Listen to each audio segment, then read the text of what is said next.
Live from KSAT 12. Good Morning San Antonio starts right now. Hi, good morning. It is Wednesday, May 26th. Did y'all know there is a hotel in Seguin that is 5-star haunted? And we have the video to prove it. It's pretty scary. Yeah, we were looking at this morning, and it's called the Magnolia Hotel, the historic Magnolia Hotel in Seguin. And it's rumored to be haunted, but by judging the video you're looking at right now, we believe it's true. Erin Getty, who co-owns a hotel with her husband, captured the serious movement on their cameras around 10 o'clock Saturday night. In a video they posted to Facebook, it can be seen the video play of a ball seen rolling across the floor, along with tiny REM pods that light up when they are touched. Which they are. And so according to Getty, the most exciting thing is watching the shadow figure into the room on the top left corner by the door. Okay, I'm watching while you're reading this. Oh, I saw it earlier. It freaked me out. So she told KSAT that she can tell several spirits are in the room at the time of the recording because the ball moves in addition to the shadowy figure that enters the room on the left at the same time. A dress on the right is ruffled. This is our children's room where all our little spirits enjoy playing because of all the toys. They say this was definitely sweet Emma because she's the one who enjoys rolling the ball. That's right. Emma would be a ghost. Yes. They said Emma was a little girl who was murdered back in 1874. And so Getty, the owner, she is also an author and a historian in addition to being the owner of the hotel. And they think the shadow figure is Mrs. Reed, who watches over the children. So they think there are at least 20 spirits at the hotel, and they offer tours and overnight stays. And they rent it out as a B&B, but it's the Magnolia Hotel out in Seguin. I mean, it looks cool, but I'm too scared. Would you visit? Are you kidding me?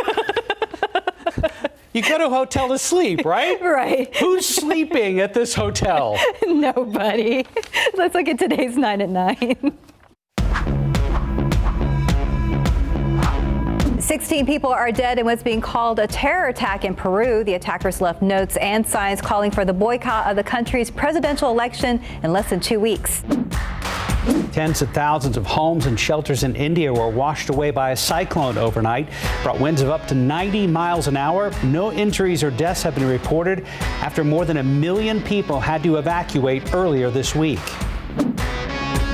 Sri Lanka is racing to protect its coastline from a potential environmental disaster. A burning cargo ship is expected to sink any moment now and could spill some 350 metric tons of oil into the ocean. On a trip to the Mideast, U.S. Secretary of State Antony Blinken said the Biden administration will reopen its consulate in Jerusalem, which had served as a de facto embassy for Palestinians before then President Trump shut it down in 2019. Today, Blinken will visit Egypt and Jordan. Even with 1.7 billion COVID-19 vaccines administered, the number of reported coronavirus cases across the globe in 2021 is already more than all of 2020. Through Sunday, the world reported 83.62 million cases this year, up from 83.56 million cases last year. Surf's up in Hawaii as of June 1st. That's when the state will lift its ban on ocean sports competitions. State's governor also announced Tuesday an immediate end to the statewide outdoor mask mandate. The NFL says 30 of its teams will be able to have full stadiums this year. The league also expects teams will be able to host fans at training camps this summer and are working on plans to do so safely. In the NBA playoffs, it's game 2 for 6 teams, the Washington Wizards and Philadelphia 76ers, the Atlanta Hawks and New York Knicks, and the Memphis Grizzlies versus the Utah Jazz. If you were up before the sun, you may have gotten a glimpse of the rare super blood moon eclipse. NASA experts call it the largest and brightest full moon of the year.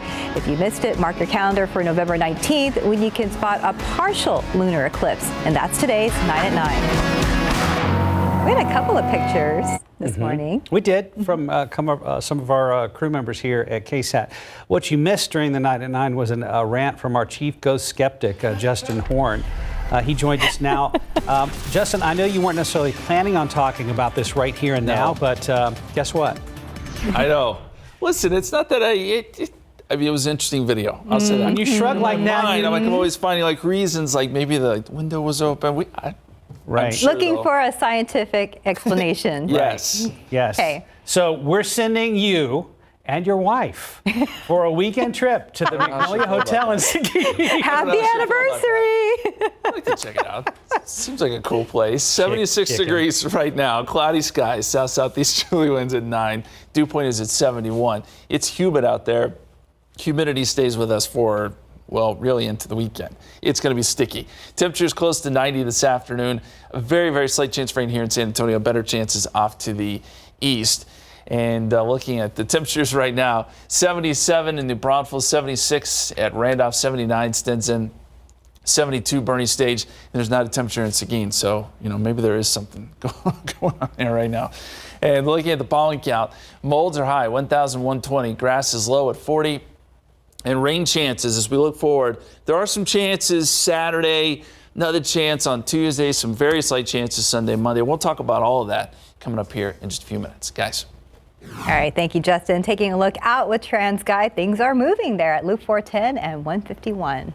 Top stories we're following for you today. San Antonio police looking for whoever's responsible for shooting and killing a man on the city's far east side. Around 11:30 last night, police got a call about a man they believed was hurt at the Hidden Lake Trailer Park. That's off East Houston Street, right outside Loop 410. When police arrived, they found a 25-year-old man shot in the head. He was pronounced dead at the scene. Investigators say at least 2 suspects left in a black Dodge Charger and black or dark gray Ford Mustang. Around the same time, another drive-by shooting on the far west side sent a man to the hospital in serious condition. This happened around 11:30 last night, the 7200 block of Hardesty. That's in a neighborhood off of Loop 1604 near Shanefield Road. Police say someone drove by firing more than 40 shots into the home. There were 6 people inside at the time. One man who was in the front room was shot in the back twice and taken to University Hospital. So far, police have not given us a description of the suspect's vehicle. And police are searching for the driver involved in a deadly hit-and-run crash that happened overnight. It happened around 9:30 p.m. Police say someone in a sedan hit a man in his 60s in the 9400 block of Parambital on the northeast side. Investigators believe the sedan was either black, red, or a combination of both, but there was no one there to witness that crash. In your morning headlines, a helicopter crash in Florida and a passenger saved from a burning car. When you go skydiving, know where you want to land, and a cold case from the 1980s with some interesting clues. We say good morning to the David Sears. Good morning. I like the reaction from some of the neighbors. They're like, what in the world's going on next door? Next thing you know, the backyard's all dug up. Interesting case, though. We'll get to that in just a second. But first, this was the scene overnight. A ball of fire that is a Black Hawk helicopter burning after it crashed during a training exercise. The chopper went down in a marshy area just outside of Leesburg, Florida. There were 4 souls on board. 1 death has been confirmed. The other 3 have not been found. This is what the scene looked like when the sun came up this morning. Black smoke still billowing. The Leesburg police chief told our sister station in Orlando, WKMG, that it appears the chopper went into a tailspin and then the tail separated from the main body. The NTSB and FAA have started the investigation. There's that shot from the day this morning. You are looking at a car on fire just off the road in Virginia. And yes, people inside, a passerby pulled over, saw the car burning. He got close enough to see the driver was able to get out of the car, but she was yelling that her boyfriend was trapped. When police arrived, they got as close to the car as they could. Then they got a little closer and they were able to see the passenger. An animal control officer showed up. She was also on the scene to help out. And then they pulled off the hero move. I saw the gentleman who was partially on fire, at which point I had taken a fire extinguisher from another officer and started to spray the fire around him. On the count of 3, we all just went in there. The other officers grabbed them, and we ended up pulling them, taking turns, and pulling them to the street. The officers suffered burns, but they'll be okay. The man and the woman in the car suffered serious injuries, and they are in the hospital. Not exactly hitting his mark, this parachuter dangling from some power lines 30 feet off the ground. This happening in Riverside, California, east of L.A. Crews from the power company had to come to the rescue. After dangling there for a while, they got him down and got him off to the hospital. The good news is he only suffered minor injuries. All right, there's a dig going on in this backyard in Northbrook. That is a suburb of Chicago. And the word is they found the remains of a woman who's been missing since 1982. Investigators in hazmat-type suits hauled off bags of evidence. The property records showed that Linda Sizemore was one of the previous owners, and it's been 40 years since anyone's seen her.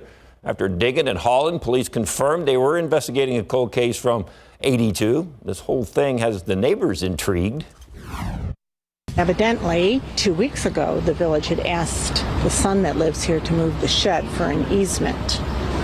And a month ago, they had dogs here, German Shepherds sniffing around. I hope it's solved. I mean, there's got to be some closure. She's been missing for so long. Those people who are still around, yeah, it's been a while, but they need closure.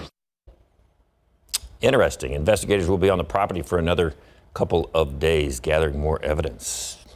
Wow, 82. Yeah, that's a while back, isn't it? Yes, it is. Thank you, David. Right now, 9:08, about 77 degrees. Still ahead on GMSA at 9. Erica Hernandez will join us to talk about a new way to keep up with the biggest and latest trials and court cases in Bexar County. Gorillas making 10-minute deliveries is not what you think. RJ will explain in Consumer Headlines a little later in the newscast. The organization Meals on Wheels has seen so much need for their services over the past year that they now need more space. A sneak peek at their big plans for a new facility next. And welcome back. It's about 9:12. Meals on Wheels San Antonio is a nonprofit that's been around for decades, helping to provide meal deliveries to San Antonio seniors. During the pandemic, the nonprofit saw an increase in need for their services. With that increase expected to grow even more in the coming years. They're combating that with big plans for a new facility. And this morning, they are breaking ground on a brand new building that the nonprofit says would more than double the amount of people they're able to serve. Here's a preview. It's a dream that's on its way to becoming a reality. These renderings show what is to become of 6.1 acres on Danbury Street on the northeast side. A vision years in the making. It has been huge effort by a lot of people to get to this point. We have been working on this for quite some time, have owned the property for a couple of years, but of course we have been raising money. The estimated cost of the project is $18.9 million and includes a kitchen, food prep space, a training area, and activity center. For longtime Meals on Wheels volunteer and co-chair of the Capital Campaign, Claudia Zapata Elliott, the new facility is about more than providing meals. It's really about providing companionship, providing dignity for the seniors of San Antonio, and it's incredibly rewarding. And this building is such a testament to the giving spirit of San Antonio and to our community and to caring for our seniors. In 2020, the nonprofit added over 2,400 new home delivery clients and expanded their service to include 8 other counties, creating a need for a bigger, better space. With the official groundbreaking set for Wednesday, Meals on Wheels leadership says it's only a matter of time before their services will be more easily accessible to those who need it. This building is going to really enhance the lives of many, many people. Isis Romero, KSAT 12 News. To date, Meals on Wheels has raised $8.5 million for the project, but they're still $3.5 million short of their fundraising goal. They're hoping to raise that through donations from the public. So you can learn more about their Time to Deliver campaign by finding this story on our website at KSAT.com. Right now it's 9:14. If you were up super early this morning with us on the Dawn Patrol, otherwise known as GMSA, there was a lunar eclipse. There was, and you guys snapped a few pictures, which is great. Jamie and Kevin back in production to snap some photos for us, and beautiful shot here. You can kind of see it. This was kind of when it was just getting started. We had some clouds, though, so it made it difficult. Again, passing clouds, you had to kind of get lucky to see it, but that's a great shot. Just one of the many shots I'm sure we'll get if folks did indeed get up and take some pictures. Here's a look at the time lapse this morning. Yeah, we did have a lot of clouds, so that's again why it was just not perfectly clear to go out and see it. 76 degrees right now, cloudy skies, south-southeasterly winds at about 9 miles per hour. Dew point is at 71, so the air is thick, it's humid, and I wish I could tell you that humidity is going to go away, but it does not. And you can see the clouds that are streaming in. We've got some breaks as you go east over towards Seguin, New Braunfels. You're seeing a little bit of sun. We saw some sun earlier here in town, but it has since become cloudy. 75 Port SA, 76 San Antonio, 72 Boerne State, 76 right now in Hondo. Here at 73 in Uvalde, and sun in Victoria, 79. So you're going to see the temperatures jump up off east a little bit quicker just because they are seeing less in the way of cloud cover. But these dew points, I mean, when you start jumping into the 70s, that's when it just does not feel nice outside. Even in the morning, for that morning run, it's tough. And this moisture is spread north all the way across the state. So 60s and 70 degree dew points all the way into North Texas. And it's really humid across even West Texas. But you get out into New Mexico, that's where the dry air is. The dew point is 6 right now in Albuquerque. So very different there. But the moisture sticks around, and for that reason, we have a heat index. We will have a heat index later today. So the high temperature we're forecasting is 89 here in San Antonio, but it's going to feel like 95 during the heat of the day. And most places in Texas will be looking at heat indices in the 90s, if not 100s for our friends out in Del Rio and Laredo, typical hot spots there. Forecast calls for 88 degrees by 3 o'clock, 89 by 5 o'clock. We'll go partly cloudy a little bit later this afternoon. In the southeasterly breeze 5 to 15. You can see the expanse of the clouds here that stretch from Del Rio to San Antonio up to San Angelo and then down to Laredo. But no rain. It's just cloud cover. And you see some of the storms that have developed are out in Louisiana. So we're not looking for a whole lot today rain-wise in the Lone Star State. But there could be a few showers east of San Antonio. So our eastern counties will keep in a 20% chance. As we get into tomorrow, really pretty quiet. It does show a few storms developing out in West Texas. And then as we get into Friday, this is where it becomes a little more active. We get a little system coming through. Showers and storms will likely develop across North Texas. And depending on the outflow boundaries, if those can push south, we may see some of this try to work into our area. Not only Friday night and early Saturday morning, but even during the day on Saturday, there's potential for some isolated showers and storms. Let's look ahead to Memorial Day weekend as we observe Memorial Day. And temperatures will be warm, 88 degrees on Saturday, 86 Sunday, 87 Monday. We have put in a 20% chance Saturday, as we mentioned, and then on Monday there's a 20% chance, mainly west of San Antonio. So all in all, it looks pretty good, just warm and humid. Extended forecast, 89 degrees today, 90 tomorrow, 90 on Friday. There's a 20% chance Friday night, too, I should mention that. Into Saturday, and then 86 Sunday. We showed you Memorial Day, and then as we get into the middle part of next week, it does look like we'll have some slightly better chances for rain, guys. Next week, right? Next week. Yeah, we don't want to bother you about that now, Justin. Fair enough. Thank you. Yeah. 9:18 on your Wednesday morning. And are you a big true crime fan? Maybe you get glued to big court cases and trials. Well, there's a lot to follow here in our own city. After the break, Erica Hernandez has a new way you can keep up with it all. And welcome back. It's 9:21. This week we are launching a new newsletter on KSAT.com, and it's called Open Court. Open Court is for trial junkies and people who want to know more about the criminal justice system. Our Erica Hernandez is behind the newsletter, and she joins us now to talk all about it. Good morning. Hey guys, good morning. So tell us what Open Court is all about. Well, Open Court is not about basketball. I'm a Spurs fan, but we're not talking Spurs. So in legal terms, Open Court simply means the public has access to proceedings in court. So that's what we're trying to do, is give you access inside the courtroom as these big trials start taking place coming next week. And there's going to be some new content on the newsletter. Tell us about that. Yeah, so it's not just updating you on those trials. We're going to have a section called Get to Know, where you're going to get to know your judges here in Bexar County and in the surrounding area. So we kind of have a Q&A with some of the judges, as well as a legal glossary. There's a lot of terms that you hear when you're in the courtroom. You're like, what does that mean? So we're going to have there's going to be a different term every newsletter to kind of educate our viewers what it means and how you can kind of follow along, keep track. And then we're going to have kind of a closing argument section where it'll be legal analysts from legal experts and others involved in the criminal justice system. What can we expect next week as in-person trials resume finally? Yes, it's going to be busy. We're going to probably start off right away with a double capital murder case in courts there. But it's just a busy summer as well. We have in July, the Otis McCain death penalty trial. We have also in July, Edmund Johnson, who is the man accused of starting the fire that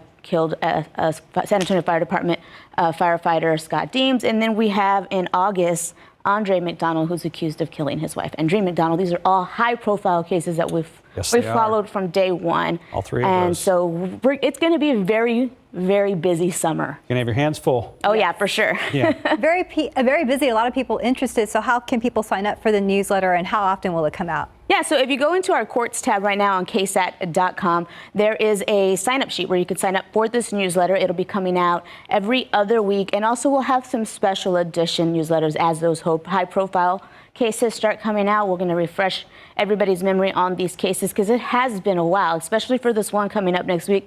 This case originated from 2005, 2011, The defendant, was caught in 2016. So there's a lot of refreshing to do, and it's been over a year since there was actually in-person trials taking place. Well, you'll help us connect the dots, Erica, and of course she is taking over for the retiring Paul Venema. Big shoes. Who we will say goodbye to on Friday right here on GMSA 9. But congratulations. Thank you, guys. I look forward to bringing this. Big shoes to fill. He's a legend down there at the courthouse, but I look forward to picking up his torch and bringing everybody the latest in courts. Thank you. We look forward to it. Thanks, Fernandez, thank you.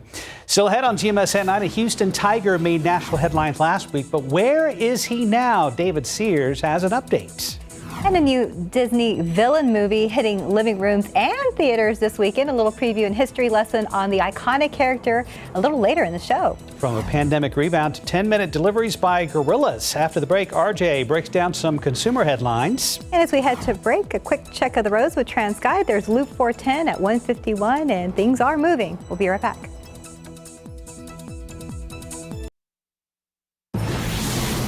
Hi, welcome back. It's about 9:28. You'll need to pack your bags and your patience if you're headed out this Memorial Day weekend. Plus, ultra-fast grocery delivery makes its way to the U.S. and big news for NFL fans this morning. RJ Markets is here with those stories and more with consumer headlines. Good morning. Good morning. You mentioned it right before the break, Mark. Gorillas going to be delivering your groceries. Nice. Yeah, that's an interesting story. And we'll get to that one here in just a little bit. But of course, this Memorial Day weekend is considered by many to be the unofficial start of summer. And if you're traveling anywhere, expect a lot of people out there with you. Americans are taking back travel this summer thanks to more vaccinations and fewer restrictions. People in the industry say travel is in for a big rebound, which makes sense considering what we have been through this past year and what the year has been like.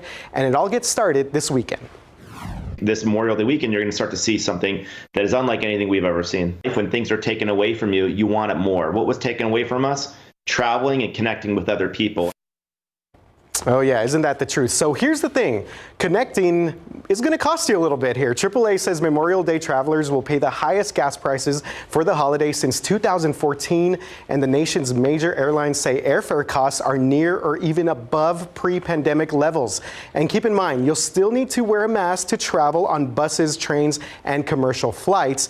And the FAA says it's gotten 1,900 reports of passengers violating the mask requirements. So if you are planning to head out, just stay safe out there, follow the rules, and just have a good time. I'm trying to book a summer vacation to Mexico, and I've noticed the flights are booking up fast, and airfares are up from even where they were just 1 week ago. Yeah, it's incredible because we just did an Airbnb up in the Dripping Springs area, and so yeah, a lot of people are out doing stuff, and Airbnb prices going up, and yeah, there's definitely people that want to get out there and just kind of itching to get out there this summer. On the move. Yeah. All right, guys. So we quickly mentioned this in the 9 at 9 and wanted to give you a little bit more information about this. So we're getting close to getting full fan capacity for NFL stadiums this fall. This is really exciting. The NFL says most of its teams will be able to have full stadiums this year, and the league expects teams will be hosting fans at training camps this summer and are working on plans to make it safe for everybody.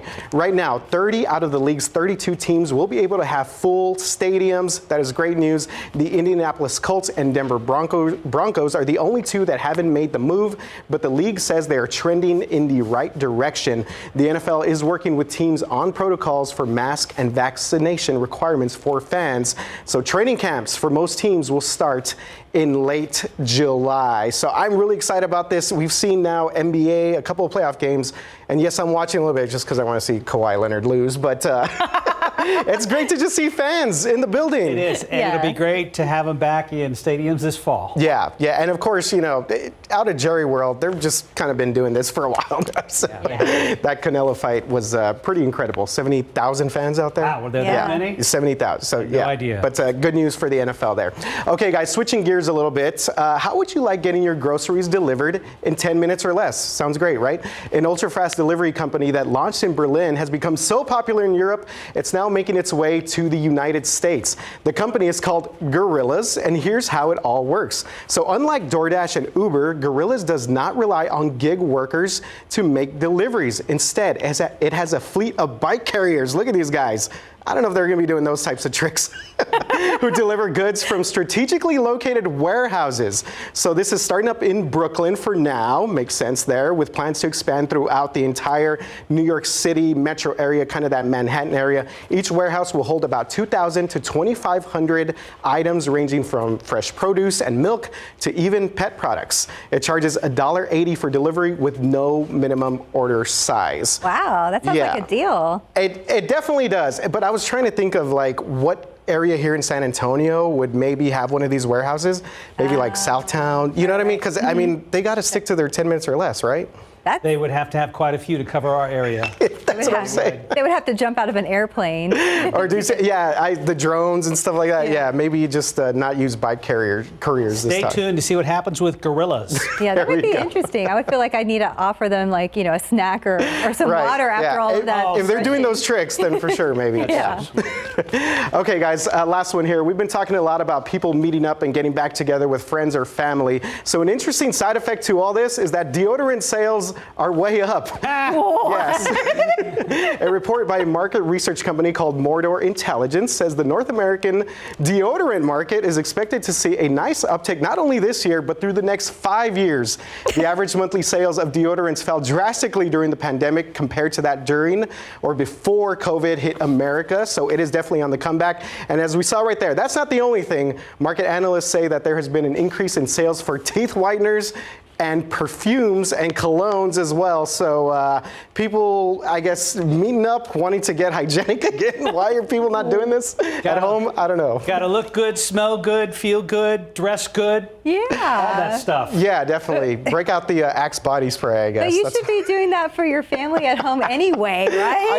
I know, right? Why would you not maybe want to brush your teeth or put on some deodorant? Yeah, well. Interesting. Okay. We've reached the post-pajamas world, people. Yeah. I think so, yeah. RJ, thank you very much. Thanks, guys. Let's go outside with live cam.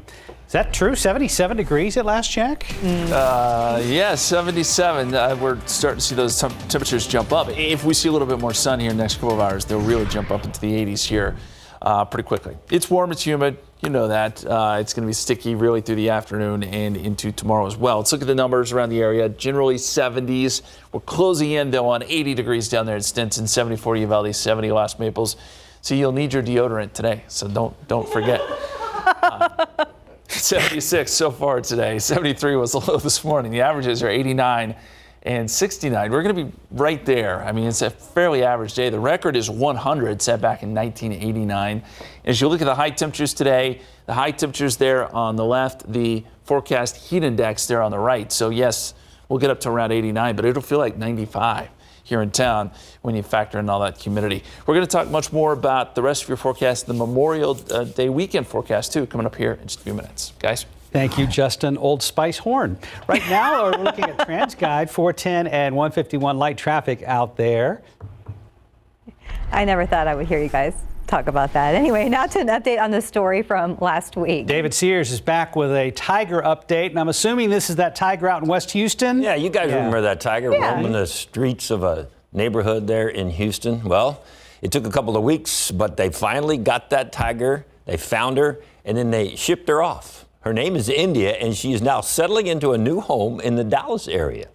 Okay. He's showing all the signs that he's adjusted very well. It's been a little more than a week since India, the tiger, arrived here at the Cleveland Armory Black Beauty Ranch in Henderson County. After spending some time in a temporary enclosure, India made the transition to his new half-acre home over the weekend. You can see he's got a concrete pond, he's got tall platforms, he's got different hills that he can explore. Oh, he's going after a tree branch right now. He's just having so much fun exploring this natural habitat. We're so excited to watch him.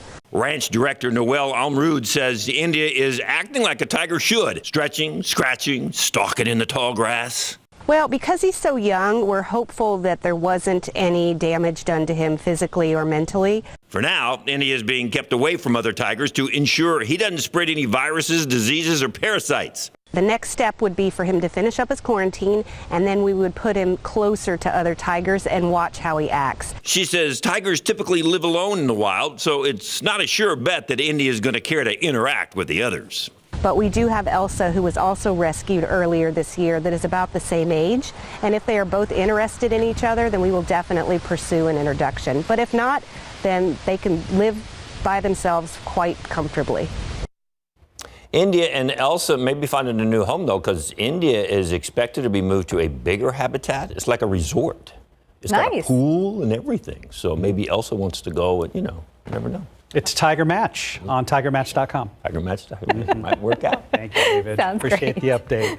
Right now it's 9:37, about 77 degrees. You are watching GMSA at 9. And after the break, we get a look at how the KSAT Explains team put together the newest episode all about cryptocurrency, streaming right now. A new episode of KSAT Explains streaming now on the KSAT TV streaming app. It's all about a topic that's had its highs and lows over the past few years, cryptocurrency. RJ is back with Myra Arthur to tell us more about the episode and what they learned from this complicated currency. This week's episode of KSAT Explains.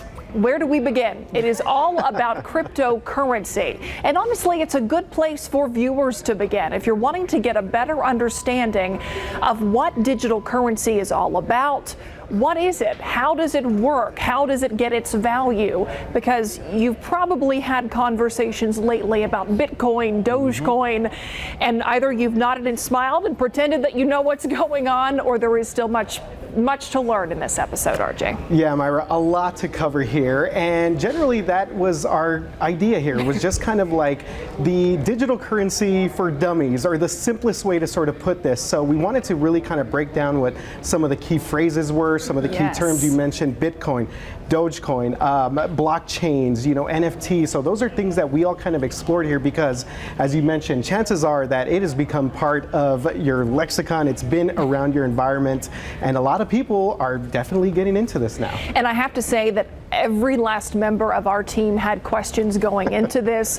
We learned so much and could have included so much more in this episode, but we wanted to provide you with a basic level, a foundation of understanding to get a better grasp on why digital currency is becoming more popular. What are the perks of it? What makes it better than good old US dollars, according to some? What are the risks of getting involved? And yes, if you look up any information about cryptocurrency, you're hit with those terms: mining, blockchain, NFTs. That's a big one right now. So we're defining those topics and helping you to better understand why they are all important when having conversations about crypto. And I think a big part of this episode too is what is the future of cryptocurrency? Because as we mentioned, it's a volatile situation right now, and people are kind of they're dipping their toes into the water a little bit. But there are definitely some concerns. I mean, even going as far as concerns about the environment and what mining is, and also maybe some of the cybersecurity issues that you need to be aware of. So a lot of information here that we try to really kind of simplify for everybody. And in the time that we started out researching at this episode until the time it was put to bed, so to speak, we have seen that the crypto market fluctuate, skyrocket and plummet, and all the levels in between. Check out this episode of KSAT Explains. It's available right now to help give you a better understanding of crypto and at least help you, contribute to the next conversation that you're involved in when it comes to this digital currency. You can watch this episode right now on ksat.com/explains or the KSAT TV app. I was curious, as that story was running, what the value of one Bitcoin is. Yeah. And as of right now, it shows one Bitcoin is worth $39,267.80. Wow. One. It peaked back in, looks like, earlier this month, but it's way, way down right now. But almost 40 grand for one Bitcoin. Yeah, that's a lot. It is a lot. You gotta have some currency to buy cryptocurrency. So we don't have to worry about that. We're not going to worry about that at all. Not right now. But it is interesting to talk about it because it clearly is a future factor for a lot of folks in markets, right, Justin? I know you spent a lot of time talking about it in the newsroom, so I'm going to check out the KSAT Explains because I'm still learning a lot. It is confusing. We need to be explained too. Yeah. The aquifer, we know that we can explain that because the rains have pushed it way up, except for today, it dropped 0.7 of a foot to 666.8. But here's the main takeaway here. The aquifer is at a good level. It's above average. It's up nearly 17 feet, more than 17 feet since April 28th. So we've been doing very well here in the month of May. The aquifer is sitting pretty. Of course, we need to build up that surplus, though, because as we go into the summer, we know what happens. It gets very dry. Here's what to expect next couple days. Some morning clouds, stray storm east this afternoon. And then Thursday and Friday, quiet, warm, and humid. As we get into the weekend, we will look for a few showers and storms on Saturday. Right now, there are low chances. Another small chance maybe Monday into Tuesday as well. And I know we got outdoor plans. At this point, looks okay, but we will have to watch, especially Friday night, Saturday morning, and then maybe a little bit Saturday afternoon. 76 degrees, cloudy skies, south-southeasterly winds at about 9 miles per hour. There were some reports of drizzle just here within the hour, so there could be a little bit of that moving through San Antonio. 77 Port SA, 77 Helotes, 77 New Braunfels, 76 at Canyon Lake. Closing in on 80 degrees down around Cotulla. It is 80 in Kennedy, and there's some sun off to the east. Dew points in the 70s, if not mid-70s in some cases, and this is basically as about as high as it gets. So it is going to be very, very sticky into the afternoon. These are the forecast heat index values, so not the high temperatures, but what it's going to feel like around 5 o'clock. We're thinking 94 here in San Antonio. It'll feel like it's in the triple digits down around Eagle Pass and Carrizo Springs. So this is kind of getting into summer territory here. High temperatures again around 89. We will lose some of the clouds as we get later into today. Southeasterly winds 5 to 15. Here's the satellite picture. And the clouds are pretty thick over San Antonio right now, and very thick as you get west of town. East of I-35, the clouds break up some, and there is some sun. Not a lot of rain, though, across the state of Texas. You got to go to Louisiana before you find any rain. There are some outflow boundaries, though, floating around. And I think as we get later into today, that could kick off a few showers, mainly east of San Antonio, east of I-35. As we get into Thursday, looks pretty quiet other than some storms out in West Texas. And then on Friday, it gets more active across North Texas. This is a little disturbance that rolls through. And what happens for us on Saturday, I think, is really going to be based on what goes on here Friday evening up around Dallas. Some of those outflow boundaries work south. We could get a cluster of storms working towards San Antonio by Saturday morning, so all things to watch. At this point, we're still putting in a 20% chance of rain. That's it. Memorial Day weekend, temperatures will be around 88 degrees on Saturday, 86 Sunday, 87 on Monday. 20% chance Saturday, 20% chance mainly west on Monday. So again, at this point, the weekend in general looks pretty good. 90 tomorrow, 90 on Friday. There's that chance of rain Friday night into Saturday, and then a couple more chances Monday. And then as we get into the middle part of next week, it does look more active, guys. We will be watching you closely then. All right. Thank you, Justin. Thank you, sir. As places begin to reopen and things start to feel a bit more normal, how does a movie night sound in theaters with popcorn and a soda in hand? Disney launching its newest villain movie in theaters. It's a new spin on Disney's Cruella de Vil character. CNN's Rick Damigella looks at the history of the villain. What was your name? Cruella. Oh. That's quite fabulous. Ah, Cruella de Vil. As the song goes, if she doesn't scare you, no evil thing will. I want to make art. And I want to make trouble. Emma Stone is the latest actress to portray Disney's dastardly villain. But Cruella didn't get her start on the big screen. The character first appeared in the story The Great Dog Robbery by Dodie Smith, serialized in Woman's Day magazine before being published as a novel under the more familiar name The 101 Dalmatians. Cruella de Vil, Cruella de Vil. She was voiced by Betty Lou Gerson in Walt Disney's animated 101 Dalmatians in 1961. I worship fur. Put them in a bag. Glenn Close stepped into Cruella's fur in the 1996 live-action remake of 101 Dalmatians. I'm Cruella. Even more actresses have portrayed or voiced Cruella on TV and in video games. Now Emma Stone gets to leave her mark upon the role. I'm starting to remember. You have a bit of an extreme side. In Hollywood, I'm Rick Damigella. 1965 collection. I can't wait. Most theaters in San Antonio are showing the movie, but if you prefer to stream it, it will be available on Disney Plus on Friday, the same day it's in theaters. You can also pre-order it today, and if you look for it on Disney Plus, you're going to have to pay the premium charge to see, since it's a first-run film. Well, Jeff Bezos upping the ante in the streaming wars, hoping this latest move will bring more viewers to Amazon Prime. So Amazon is buying MGM Studios, a classic Hollywood studio, for $8.45 billion. Believe it or not, this is actually Bezos' second biggest buy. He purchased Whole Foods for $13.4 billion back in 2017. So this move to buy MGM would allow Amazon Prime to stream some of the studio's 4,000 movies, including classics like Silence of the Lambs, Pink Panther, the Rocky franchise, and the crown jewel, Bond, James Bond. Nowhere to when subscribers can expect those additions, though. Yeah, classics. Time now, 9:50 and about 77 degrees right now. Tell you about a record-breaking catch right here in Texas. This huge fish from out near San Angelo. Details to come. Good morning. Hey guys, how are you? Coming up on Live, Michael Douglas is here. Yes, he'll tell us about season 3 of the Kaminsky Method. We'll see you soon here on Live. And don't forget to tune in to KSAT.com or KSAT TV for our KSAT Community Mental Health Town Hall. This is our third virtual discussion where we dive into topics like depression, anxiety, and substance abuse, issues that were especially highlighted during the pandemic. Myra Arthur will be joined by expert panelists to answer all your questions. You can submit one right now on KSAT.com.